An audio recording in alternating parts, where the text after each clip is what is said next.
하나님의 말씀 보겠습니다. 마태복음 16장 13절에서 18절까지 말씀입니다.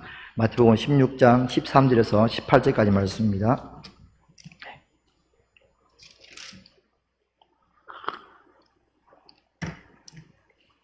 마태복음 16장 13절에서 18절까지 말씀 같이 제가 봉독해 드리겠습니다. 마태복음 16장 13절에서 18절까지 말씀입니다. 예수께서 빌립보 가이사랴 지방에 이르러 제 아들에게 물으시되 사람들이 인자를 누구라 하느냐? 이르되 들으는 세례 요한, 들으는 엘리야, 어떤 이는 에레미야나 선지자 중에 하나다 하나이다. 이르시되 너희는 나를 누구라 하느냐? 시몬 베드로가 대답하여 이르시되 주는 그리스도시요 살아계신 하나님의 아들이시니라이다. 예수께 대답하여 이르시되 바요나 시몬아 내가 보이도다. 이를 내게 알게 하신 이는 혈육이 아니요 하늘에 계신 내 아버지시니라. 또 내가 내게 이르노니 너는 베드로라. 내가 이 반석 위에 내 교회를 세우리니 엄부의 권세가 이기지 못하리라. 아멘. 할렐루야. 네, 우리는 예수를 믿는 사람들입니다. 아멘. 네, 그리고 다른 사람들에게 나는 예수 믿는 사람이라고 그렇게 이야기를 합니다. 자, 그렇다면 예수를 믿는다는 것이 어떤 의미가 있는가? 예수를 믿는 것은 도대체 무엇을 믿는 것인가? 그냥 교회를 다닌다고 우리가 예수를 믿는다고 할 수는 없겠죠. 예수님에 대한 뭔가를 믿어야 예수를 믿는다고 우리가 할 수가 있을 것입니다. 자, 더 중요한 것은 예수를 믿어야 구원을 받고 영생을 얻고 천국까지 들어갈 수가 있습니다. 예수를 믿는 것이 얼마나 중요하고 대단한 일인지 알 수가 있습니다. 자, 그렇다면 우리는 예수님에 대해서 무엇을 믿어야 진정코 예수를 믿는다고 할 수가 있는가 생각해보는 시간을 가지기를 원합니다. 우리는 일반적으로 두 가지 측면에서 예수를 믿는다는 말을 흔히들 하고 있습니다. 첫 번째는 예수님에 대해서는 잘 모르겠고 하나님에 대해서 잘 알며 또 하나님을 믿고 있는 신앙생활들을 많이들 하고 있습니다. 하나님께서는 천지를 창조하셨고 또 이스라엘 백성들을 돌보아 주셨고 그래서 지금도 살아계셔서 나의 기도를 들으시고 나를 보호하시고 나를 지키시고 나를 인도하시는, 좀 더 나가서 나의 아버지 하나님, 그런 신앙에 대해서는 너무나 철저하게 또 삶의 경험 속에서, 신앙생활의 경험 속에서 잘 알고 또 믿고 있는 것이 현재의 모습입니다. 그래서 하나님께 기도하고 하나님을 의지하고 하나님을 믿고 살아왔습니다. 저 또한 마찬가지로 오랫동안 중3 때부터 교회 다니기 시작하면서 그렇게 하나님을 먼저 알게 되었고, 하나님은 천지를 창조하셨구나. 그래서 천지 만물을 보면서 하나님이 창조하신 저 천지 너무 아름답다 이렇게 감상도 하고 또 신앙 고백도 하고 살아왔습니다. 고신의 신앙으로 절대 주의를 빠지지 않고 주일 성수를 하는 신앙생활을 늘 해왔죠. 근데 늘 마음속에 고민이 있는 것이 뭐냐면 예수님과 나는 어떤 관계일까? 어떤 사람들은 예수님 생각하면서 막 울기도 하고 그래요. 옆에서 자꾸 울고 있으니까 나는 눈물이 안 나는데 옆에서 죄인입니다 하고 울고 있는데 나는 눈물이 전혀 안 나는 거예요. 왜냐하니까 중학교, 고등학교 시절에 뭐 그렇게 특별하게 죄를 지은 게 없으니까 자기 스스로가, 내 스스로가 죄인이라는 생각이 그렇게 크게 들지가 않는 거였어요. 그래서 막 눈물도 찌어가지고 이렇게 침 찌어가지고 눈물 흘리는 척 하기도 하고 이렇게 했는데 예수님에 대한 생각들이 별로 없는 거예요. 하나님에 대해서는 잘 알고 믿고 있었지만, 자, 그러다가 대학교 들어가고 군대까지 신앙생활 하면서 세상 속에서 드디어 이제 접하게 되고 세상의 물을 마시게 되는 일이 벌어졌습니다. 군대에서도 마찬가지로 수많은 죄악 가운데 또 있게 되고 군대를 제대하고 난 다음에 자살이란까지 생각할 수밖에 없는 그런 영적인 침체에 빠지게 되었습니다. 그런 중에 선교단체에 전도를 받고 그곳에서 정말 내 죄 대신 나의 죄를 대신하여 십자가에 죽으신 그 예수님을, 그 복음을 듣고 정말 눈물을 흘리고 내 죄의 사함을 받고 또 죄가 씻어진 그런 경험들을 하면서 온 세상이 다 아름답고 밝고 기쁘게 정말 반짝반짝 빛나는 것 같은, 새들도 정말 나무들도 웃고 새들도 나에게 말하는 것 같고 그런 체험들을 이렇게 하게 되었습니다. 그 후에 예수님은 나의 죄를 씻어주시는 분이시구나 라는 사실을 이제 알게 되었죠. 세상에는 아무도 나의 죄를 씻어주는 사람은 아무도 없었습니다. 모두가 자기 자신의 인격이나 성품이나 아니면 수양을 위해서 그렇게 고뇌하고 또 고행을 하고 또 지혜를 찾았던 그런 수많은 공자나 맹자나 아니면 부처나 이런 사람들이었지, 나의 죄를, 우리의 죄를 대신하여, 인류의 죄를 대신하여 십자가에서 자기의 죄가 아닌 다른 사람의 죄를 대신하여 죽어준 그 죄를 대신한 사람은 아무도 없었습니다. 이 땅에 예수님이 오셔가지고 죄인들의 죄를 대신하여 십자가에 죽으신 분임을 마음속에 깊이 깨닫게 되는 그런 일들이었습니다. 죄사함에 대한 기쁨이 너무 컸습니다. 자, 그러나 문제는 세월이 지나가고 지나가면서 또 세상 속에서 살면서 그 기쁨들은 점점 더 또 사라지게 되고 결국에는 세상 속에서 죄악 가운데 있으면서 경제적으로도 비춰지는, 그래서 이제 신용불량자가 되어버리는 그런 일들까지 벌어지게 되었습니다. 그리고 다시 하나님께서 이제 고통 중에서 신학교로 부르시고 신학교 마치고 목회를 이렇게 생활을 하면서 지금까지 믿어왔던, 내가 지금까지 믿어왔던 예수님보다 더 구체적인 예수님을 이제 하나씩 알아가게 되었습니다.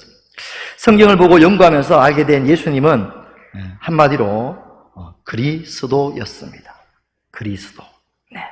그것은 베드로가 고백한 오늘 본문에 나왔던 것처럼 신앙 고백처럼 예수님은 하나님의 아들 그리스도였습니다. 자, 다시 한번 더 오늘 본문 말씀 마태복음 16장 13절부터 18절 보시겠습니다. 예수님께서 제 아들에게 물었습니다. 사람들이 누구를 하냐 했을 때 그들은 일반적인 위대한 인물들, 세례 요한이나 엘리야나 또 에레미야, 그들 가운데 가장 존경하고 가장 큰 기적들을 베풀었던 그런 선지자 중에 한 사람이라고 이야기를 했다고 합니다. 자, 그러나 예수님께서 말씀하십니다. 너희는 나를 누구라고 하느냐? 이때 베드로가 진실한 올바른 고백을 하게 됩니다. 주는 그리스도시요 살아계신 하나님의 아들이십니다. 주는 그리스도시요 현재적으로 지금 살아계시고 그의 발 앞에, 눈앞에, 베드로 눈앞에 보이고 있는 당신은 바로 하늘에서 내려오신 하나님의 아들이라는 사실, 인간의 눈으로 보이고 있는 예수님이 하나님의 아들이라는, 그리고 그렇게 자기들이 구약시대 때부터 기다려왔던 그 메시아, 그 그리스도라는 사실을 베드로가 지금 고백을 하고 있습니다. 이 사실은 베드로 스스로 깨달은 것이 아니라 성령께서 역사하셔서 하늘에서 하나님께서 알려주신 고백입니다. 이 고백을 들은 예수님은 너무나 기뻐하셨고 그것이 너의 인간적인 고백이 아니라 하나님께서 알려주신, 하나님이 예수님을 전가하시는 그런 고백인 것을 말씀해 주고 있었습니다. 자, 하나님께서 베드로에게 알려주신 고백, 이 고백 위에 사실은 교회가 세워지는 것입니다. 주는 그리스도시요 예수님은 그리스도시요 살아계신 하나님의 아들입니다 하는 이 고백 위에 교회가 든든하게 세워지게 됩니다. 우리는 이 고백이 우리 삶 가운데 있어지기를 주님의 이름으로 소원합니다. 자, 우리는 우리를 부를 때 그리스도인이라고 부릅니다. 그리스도인. 한글로 기독교인이라고 하는데요, 사실은 이 기독이란 단어가 한자로 그리스도를 기독으로 이렇게 표현을 한 것입니다. 결과적으로 그리스도인이나 기독인이나 같은 이야기입니다. 그러니까 우리는 그리스도를 믿는 사람, 그리스도를 따르는 사람이라고 말할 수가 있습니다. 우리의 신앙 고백은 예수님은 당신은 하나님의 아들 그리스도입니다 라는 고백으로 시작을 하게 됩니다. 자, 제가 나눠드린 포인트물 PPT를 띄울 수가 없어서 이렇게 나눠드렸습니다. 2번을 보시면 요한일서 5장 1절에 예수께서 그리스도이심을 믿는 자마다 하나님께로부터 난 자니 또한 나으신 이를 사랑하는 자마다 그에게서 난 자를 사랑하느니라. 예수님께서 그리스도이심을 믿는 자마다, 예수님이 그리스도이심을 믿는 자가 하나님께로부터 난 자, 그든 난 자라는 것을 말씀을 하고 있습니다. 이 신앙 고백을 할 때 우리는 진정코 하나님의 자녀가 쉽게 말해서 거듭날 수 있는 은혜가 있어지게 됩니다. 이 신앙 고백을 듣기 위해서, 이 신앙 고백을 하기 위해서 오순절날 성령 강림 이후에 12제자들과 그 위에 사도 바울이 유대 땅과 땅까지 복음을 전하게 되었습니다. 예수가 하나님의 아들 그리스도라는 사실을 온 세상 가운데 전하는 것입니다. 3번을 보시겠습니다. 사도행전 2장 36절 그런즉 온 이스라엘 온 집은 확실히 알지니 너희가 십자가에 못 박은 이 예수를 하나님이 주와 그리스도가 되게 하셨느니라. 베드로가 많은 오순절 이후에 수많은 사람들 앞에서 지금 설교를 합니다. 너희가 십자가에 못 박은 이 예수가 바로 하나님이 보내신 그 그리스도다. 이 말을 들었을 때 그들은 아마 다 기겁을 했습니다. 자기들이 십자가에 죽인 그 예수가 그리스도라는 사실, 하나님이 그리스도와 주와 그리스도가 됐다는 사실을 그 말을 들었을 때 그들은 간단하게 37절에 이 말 듣고 마음에 찔려 베드로와 다른 사도에게 물어 이르되 형제들아 우리가 어찌할꼬 이렇게 했지만 아마 정말 땅을 치고 통곡을 하고 울었을 것입니다. 이제 어찌 하면 되느냐? 자기들이 그렇게 기다렸던 그 메시아 그리스도를 자기들의 손으로 죽였으니까 얼마나 자기들이 기겁을 했는지 모를 것이라고 생각이 듭니다. 그렇게 수천 년 동안 기다려왔던 메시아 사상, 그리스도가 와서 우리나라를 구원한다, 우리를 전 세계를 구원한다는, 우리를 해방시켜준다는 이 그리스도, 그들은 물론 기다렸던 육체적인 그리스도지만 그러나 그 그리스도를 기다렸는데 그 그리스도를 자기들 손으로 죽였으니까 얼마나 안타까운 일이 있었겠습니까? 그래서 베드로가 이렇게 이야기합니다. 38절에 너희가 회개하여 각각 예수 그리스도의 이름으로 세례를 받고 죄 사함을 받으라. 그러면 성령의 선물을 받으리라. 아멘. 우리가 누구의 이름으로 세례를 받습니까? 예수 그리스도의 이름으로, 성부와 성자와 성령의 이름으로 세례를 받죠. 예수 그리스도의 이름으로 세례를 받으면 죄 사함을 받죠. 그리고 우리가 성령을 선물로 받아서 거듭나게 되는 역사가 일어나게 됩니다. 열두 사도와 바울은 예수님이 그리스도라는 사실을 온 세계 가운데 전했습니다. 4번 보시겠습니다. 사도행전 5장 42절 그들이 날마다 성전에 있든지 집에 있든지 예수는 그리스도라 가르치기와 전도하기를 그치지 아니하니라. 실라와 디모데가 마게도니아로부터 내려오매 바울이 하나님의 말씀에 붙잡혀 유대인들에게 예수가 그리스도라 밝히 증언하니. 자, 사도행전 18장 28절 이는 성경에서 예수는 그리스도라 증언하여 공중 앞에서 힘있게 유대인의 말을 이김이더라. 지금도 이스라엘에 있는 유대인들은 예수가 그리스도라는 사실을 믿지 않고 있습니다. 그러나 메시아닉 주라고 해서 예수가 그리스도라는 사실을 믿는 유대인들도 따로 있죠. 여전히 복음이 전하는 것은 유대인들에게 예수가 너희들이 십자가 못 박은 그 예수가 바로 그리스도라는 사실을 전할 때 그들이 무릎 꿇고 예수님을 자기의 구주로 메시아로 영접하는, 그래서 그들이 거듭나게 되는 역사가 일어나게 되는 것입니다. 그렇습니다. 2020년 전에 이 땅에 인간의 모습으로 오신 예수님은 하나님의 아들이셨고 바로 우리가 그렇게 기다리고 사모하고 우리에게 너무나 가장 절실하게 필요한 바로 그 그리스도였습니다. 그리스도이십니다. 지금도 마찬가지입니다. 사실 성경 전체는 이 사실을 기록하고 있는 책이라고 할 수가 있습니다. 성경을 통해서 우리는 수많은 주제들을 끄집어내서 이야기를 할 수가 있습니다. 어떤 사람은 성공을 찾아낼 수가 있습니다. 성경을 통해서 어떻게 하면 성공할 수 있는가를 충분하게 찾아낼 수가 있습니다. 어떤 사람은 과학을 이야기할 수도 있고요, 창조론 이야기할 수 있고 수많은 어떤 우주의 천체가 돌아가는 원리라든지 다 이야기할 수가 있습니다. 또 농사를 잘 짓는 법을 할 수가 있습니다.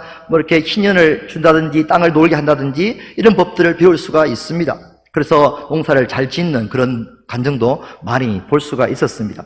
경제학을 이야기할 수도 있고요, 또 정치학이나 특히 또 예수님의 리더십을 주제로 다룰 수도 있습니다. 저는 요즘은 특히 심리치료, 내적 치유에 대해서 충분히 성경에서 끄집어낼 수도 있습니다.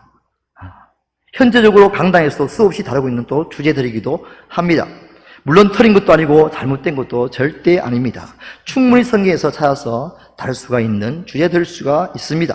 그런데 진짜 하나님께서 원하시는 주제를 모른다든지 아니면 알고도 그것을 두고 다른 주제만을 다루고 있다면 그 성경을 기록한 원저자이신 하나님께서 얼마나 슬퍼하시겠습니까? 진짜 주제를 다루기를 하나님은 원하시는 거죠. 책을 낸 이유가 거기에 있으니까 그렇겠죠. 그것이 바로 성경에 기록한 하나님의 목적이기 때문입니다. 아니, 성경을 기록한 목적을 넘어서 하나님께서 역사를 지금까지 이끌어오신 목적이 바로 예수가 그리스도라는 사실을 알게 하고 믿게 하는 것입니다. 성경은 오직 예수님이 인류를 구원할 유일한 그리스도로 오셨다는 사실을 말해주는 책이라고 해도 과언은 아닐 것입니다. 그래서 요한은 요한복음을 다 기록한 후에 기록 목적을 이렇게 이야기합니다. 5번 보시겠습니다. 요한복음 20장 31절,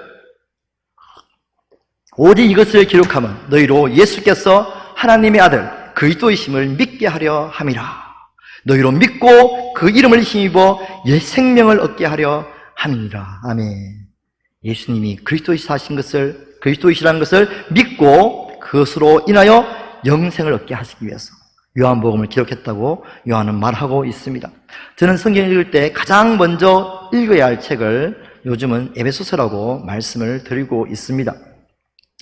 대부분 다 처음에는 창세기 읽든지 아니면 마태복음 읽든지, 마태복음 읽다가 낳고 해서 지루하니까 이제 누가복음에 이렇게 넘어가라고 하기도 하지만, 창세기를 읽으면 어떻게 인간의 인류에 시작됐는지를 충분히 알 수가 있습니다. 그러나 더 넘어서서 창세기를 시작하기 이전에 하나님의 계획이 바로 에베소서에 기록되어 있기 때문에 저는 에베소서를 먼저 읽는 것이 맞다는 이야기를 하고 있습니다. 에베소서는 창세전에 하나님께서 사람을 향한 계획을 너무나 잘 설명해 주고 있습니다. 6번 보시겠습니다. 에베소서 1장 3절 보시면, 찬송하려다 하나님 곧 우리 주 예수 그리스도의 아버지께서 그리스도 안에서 하늘에 속한 모든 신령한 복을 우리에게 주시되 창세전에 그리스도 안에서 우리를 택하사 우리로 사랑 안에서 그 앞에 거룩하고 흠이 없게 하시려고 그 기쁘신 뜻대로 우리를 예정하사 예수 그리스도로 말미암아 자기 아들들이 되게 하였으니 이는 그가 사랑하는 자 안에서 우리에게 그저 주시는 바 그 은혜의 영광을 찬송하게 하려는 것이라. 우리는 그리스도 안에서 그의 은혜의 풍성함을 따라 그의 피로 말미암아 속량고 죄사함을 받았느니라. 이는 그가 모든 지혜와 총명을 너에게 넘치게 하사 그 뜻의 비밀을 우리에게 알리신 것이요 그의 기뻐하심을 따라 그리스도 안에서 때가 찬 경륜을 위하여 예정하신 것이니 하늘에 있는 것이나 땅에 있는 것이 다 그리스도 안에서 통일되게 하려 하심이라.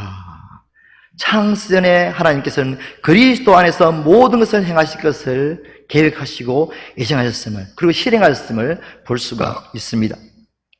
여기서 7절밖에 안 되는데요. 8절인가요? 하나, 둘, 셋. 8절 중에서 그리스도가 몇 번 나오냐면, 글자로 그리스도 되어 있는 것은 7번 나오고요. 그 사랑하는 자 안에서까지 포함되면 8번이 나오게 됩니다. 9절, 9절마다 다 그리스도가 포함되어 있는 것을 우리가 볼 수가 있습니다.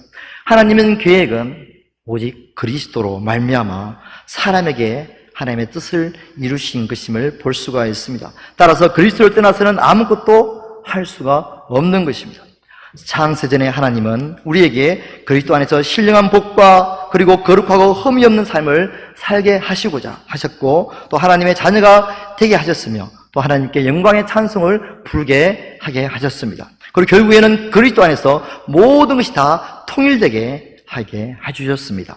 여기서 통일된다는 것은 그리스도 안으로 다 들어가서 그의 통치를 받게 되는 그런 의미를 하고 있는 것입니다. 이것을 그리스도를 머리를 하고 살게 한다는 것으로 말씀하고 있습니다. 여기서 1장 22절 23절 보시면, 또 만물을 그 발 아래 복종하게 하시고 그를 만물 위에 교회의 머리로 삼으셨느니라. 교회는 그의 몸이니 만물 안에서 만물을 충만하게 하시는 이의 충만함이니라. 모든 만물을 그리스도의 앞에 무릎을 꿇게 하고 통치함을 받게 하고자 하신 것이 하나님의 계획이었습니다. 자, 그렇다면 그리스도는 무엇인가? 그리스도가 무엇이기에 모든 것이 그리스도 안에서 이루어질 수 있게 하셨는가? 신약의 헬라어로는 그리스도는 구약의 메시아를 의미합니다. 즉 한글로 구원자, 구세주를 의미합니다. 메시아 곧 그리스도는 기름 부음 받은 자입니다. 즉 이스라엘 백성에 있어서 기름 부음 받은 자의 의미는 왕과 제사장과 선지자를 의미합니다. 우리 예를 들어서 불 끄는 자 이렇게 하면 딱 떠오르는 것이 소방관 이렇게 떠오르듯이 기름 부음 받은 자 이러면 이스라엘 백성들에게 딱 떠오르는 것이 세 사람입니다. 왕, 제사장, 그리고 선지자입니다. 왜? 그들만 기름 부어서 세웠기 때문입니다. 이 세 가지 왕과 제사장과 선지자 역할을 동시에 다 감당하시는 분이 바로 오직 한 분, 천지를 창조하신 전능하신 하나님께서 보내신 유일하신 하나님의 아들 예수 그리스도입니다. 있습니다. 천지를 창조하신 하나님께서 인류의 사탄의 세력에서 우리를 구원하시기 위하여 이 땅에 보내신 유일하신 구원자, 그분이 바로 오직 한 분, 예수 그리스도이십니다. 아멘. 그래서 성경은 예수님이 인류의 유일하신 구원자이며 그리스도이심을 철저하게 말씀해 주고 있으며, 우리가 이 고백을 할 때 우리는 진정코 그리스도인이 될 수가 있는 것입니다. 예수는 그리스도이시다. 이 첫 번째 의미는 예수님이 우리를 다스리시는 우리의 왕이시다라는 것을 고백하는 것입니다. 우리는 예수님을 주로 왕으로 고백을 해야 합니다. 내 인생의 주인이 내가 아니라 예수님이 내 인생의 주인이시며 예수님이 나의 주인이라는 사실을 우리가 고백을 하는 것이 바로 예수님을 그리스도로 고백하게 되는 것입니다. 이 고백을 우리는 평생토록 계속해서 해나가야 될 줄 믿습니다. 내가 주인된 자리에서 계속해서 내려놓고 예수님이 나의 주인이십니다. 주님 뜻대로 하기를 원합니다. 주님께서 나의 왕이십니다. 나는 주님의 백성입니다라고 고백하고 나가는 삶이 바로 참다운 그리스도인의 삶의 모습입니다. 이렇게 살아갈 수 있는 저와 여러분이 되기를 주님 이름으로 소원합니다. 자, 두 번째, 예수님은 우리의 영원한 대제사장이 되십니다. 우리 일반적으로 예수님을 우리의 죄를 대속한 어린 양으로서의 많은 생각을 갖고 있습니다. 이 고백은 너무나 귀중합니다. 나의 죄를 대신한 죄 없으신 어린 양, 너무나 소중한 고백입니다. 그러나 더 나아가서 예수님은 우리의 죄를 대신하여 속죄하시고 하늘 성소에서 영원한 제사를 드려주신 우리의 대제사장이십니다. 아멘. 자, 8번 보시겠습니다. 히브리서 9장 11절입니다. 그리스도께서는 장래의 좋은 일에 대제사장으로 오사 손으로 짓지 아니한 것 곧 이 창조에 속하지 아니한 더 크고 온전한 장막으로 말미암아 염소와 송아지 피로 아니하시고 오직 자기의 피로 영원한 속죄를 이루사 단번에 성소에 들어가셨느니라. 이 땅에 있는 성소가 아니라 저 하늘에 있는 한날의 성소에 예수님께서 자기의 피를 가지고 들어가서 영원한 속죄를 이루어 주셨습니다. 예수님은 자신의 희생제물로, 자신을 희생제물로 이 땅에 들으시고 영원한 속죄를 들으신 영원한 우리의 대제사장이 되십니다. 인류에게서 영원한 속죄의 제사를 드릴 수 있는 분은 오직 하나님이 보내신 유일하신 하나님의 아들 예수님 밖에는 없는 것입니다. 예수님을 우리는 우리의 그리스도로 고백하고 있습니다. 그 누구도 영원한 대속의 제사를 드릴 자격이나 능력이나 행동을 한 사람은 아무도 없습니다.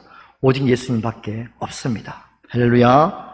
죄인된 인간은 인간의 죄를 대속할 수가 없기 때문에 오직 죄가 없으신 예수님만이 진정으로 제물이 되어서 대속의 제사를 드릴 수가 있는 것입니다.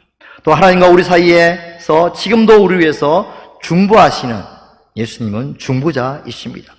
자, 로마서 8장 34절입니다. 누가 정죄하리요? 죽으실 뿐 아니라 다시 살아나신 이는 예수 그리스도 예수시니 그는 하나님 우편에 계신 자요 우리를 위하여 간구하시는 이시니라.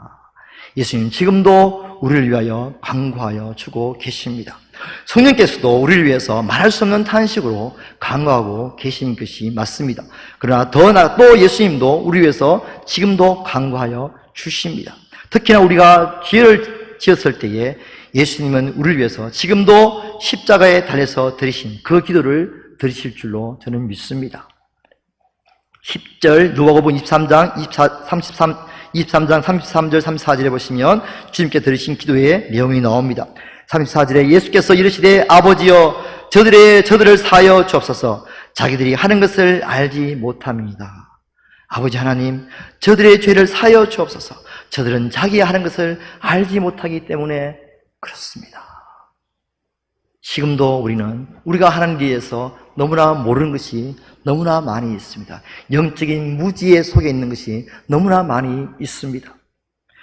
뭣도 모르고 철도 없이 우리가 행하는 것들이 너무나 많이 있는 것을 볼 수가 있습니다.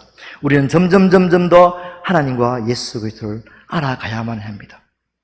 더 영적 세계를 더욱더 알아가야만 합니다. 예수님을 알아가고 하나님을 알아가는 것이 바로 영생이기 때문입니다. 저는 나와 예수님이 멀리 떨어져 있다는 생각을 참 많이 가지고 살아왔습니다. 하나님이 내 마음속에 있고 하나님에 대해서는 생각을 가지면 이미지가 떠오릅니다. 하나님은 이런 분이다 생각이 떠오릅니다. 그런데 예수님은 왠지 멀리 계시고 그냥 나를 죄를 대속하여 주시고 십자가에 죽으신 후에 부활하셔서 성취하셔서 하늘에 지금도 그냥 계신 분, 늘 그냥 계신 분으로만 마음속에 그렇게 느껴지고 있었습니다. 이 부분에 대해서 늘 고민이 있었습니다. 예수님과 나는 너무나 이렇게 친분이 없는 거야. 그냥 어린 양으로서 예수님으로서 끝나버린 것이 마음속에 늘 고민이었습니다. 하지만 예수님을 더욱더 말씀을 묵상하고 예수님을 그렇게 하면서 예수님을 사랑을 느끼고 예수님을 내 마음으로 느끼고 주님께 사랑을 고백하고 그렇게 하면서 예수님과 점점 더 가까워지는 그런 것을 느낄 수가 있었습니다. 그래서 예수님을 점점 더 알아갈 수가 있는 그런 시간들이 있었습니다. 예수님과 더욱더 가까이 할 때 우리는 예수님을 더욱더 더 알아갈 수가 있게 될 줄 믿습니다. 그리고 세 번째, 예수님은 이 땅에 하나님의 말씀을 드러내기 위해서 오신 바로 하나님의 선지자가 되십니다. 지금도 예수님은 우리에게 말씀하여 주십니다. 원래 예수님 자체가 말씀이었죠. 예수님께서는 우리에게 말씀을 하십니다. 사랑한다고, 내가 너를 위하여 내 몸을 주었다고, 그리고 나는 너와 함께 하고 싶다고, 너와 교제하고 싶다고, 더욱더 친해지고 싶다고, 심지어 친구가 되고 싶다고 주님께서는 여러분에게, 우리에게 말씀하고 계십니다. 구약성경 전체는 오실 예수님에 대해서 말씀하고 있습니다. 예수님이 어떤 분으로 오실 것인가에 대해서 구약은 철저하게 잘 표현해주고 있습니다. 그것을 그림자 예표라고 합니다. 아브라함을 통해서, 이삭을 통해서, 모세를 통해서, 다윗을 통해서 잘 보여주었습니다.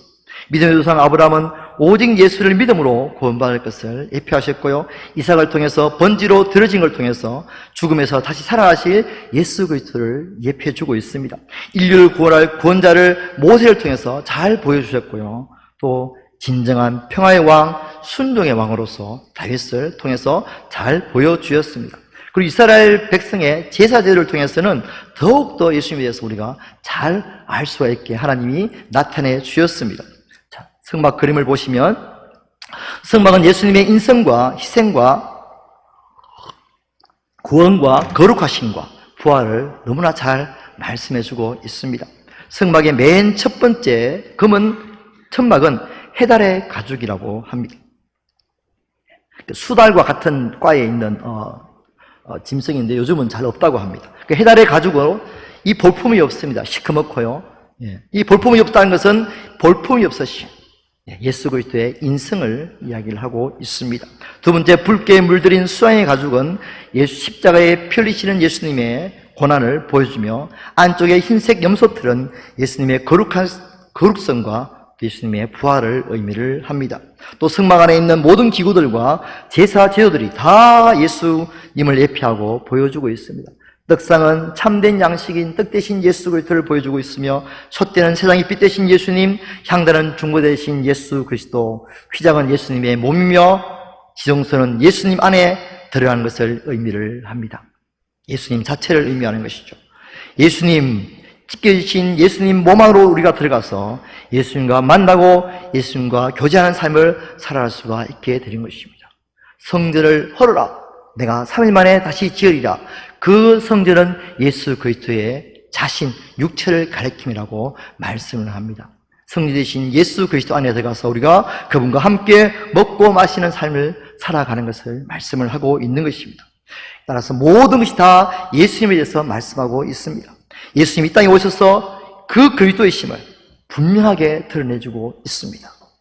이것이 우리가 고백해야 될 뿐만 아니라 전 세계 가운데, 특히나 이 시대에 오직 다원주의가 판치고 있는 이 시대 가운데 예수님이 오직 그리스도이시라는 사실을 전 세계 가운데 전파해야 될 줄 믿습니다. 이것이 우리가 목숨을 걸고라도 지켜야 되는 유일한 우리의 분명한 신앙인 줄로 믿습니다. 자, 그리스도인은 누굽니까? 그렇다면 미국인은 미국에서 태어나서 미국의 국적을 가지고 미국적인 생각과 마음으로 미국인처럼 살고 있는 사람들을 이야기를 합니다. 그리고 또 한편으로는 미국을 위해서 살아가는 사람들이겠죠. 마찬가지로 그리스도인은 예수 그리스도로 말미암아 새로운 생명의 태어남을 얻게 된, 영의 생명을 얻은 사람이고, 또한 예수님의 생각과 예수님의 마음으로 예수님과 교제하며 더욱더 예수님을 알아가고 예수님의 성품으로 살며 또 예수님을 위해서 살아가는 사람이라고 할 수가 있을 것입니다. 이제 우리의 관심이 더욱더 예수님께로 가까이 갈 수 있기를 기도드립니다. 예수님을 알아가고 예수님을 진정으로 나의 왕이며 나의 영원한 대지상이시며 선지자로 고백하면서 그리스도인이 되어갈 수 있는 저와 안에 되기를 주님의 이름으로 기도합니다. 그렇게 하여 하늘에 속한 모든 신령한 복을 받고 이 땅에서 그리스도를 머리를 하고 살아가는 천국된 삶들이 여러분 가운데와 저의 가운데 이루어질 수 있기를 주님의 이름으로 소원합니다. 아멘.